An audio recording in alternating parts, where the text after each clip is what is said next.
بسم اللہ الرحمن الرحیم۔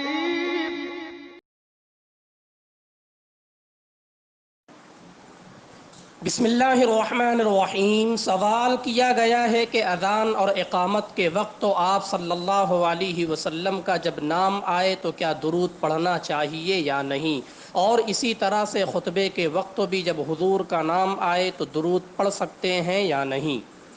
جی، اذان اور اقامت کے کلمات میں حضور پاک صلی اللہ علیہ وسلم کا نام آنے پر درود شریف پڑھنا ثابت نہیں ہے، لہذا نہیں پڑھنا چاہیے۔ مؤذن جس طرح کلمات ادا کرتا ہے اسی طرح کلمات کا ادا کرنا احادیث مبارکہ سے ثابت ہے۔ نیز خطبے کے دوران بھی حضور صلی اللہ علیہ وسلم کا نام آنے پر درود شریف نہیں پڑھنا ہے۔ ہاں، اگر کوئی دل ہی دل میں پڑھ لے تو کوئی حرج نہیں ہے۔ دیکھیے فتاوی دارالعلوم دیوبند جلد نمبر 1 صفحہ نمبر 75، فتاوی حقانیہ جلد نمبر 3 صفحہ نمبر 48، فتاوی قاسمیہ جلد نمبر 9 صفحہ نمبر 322۔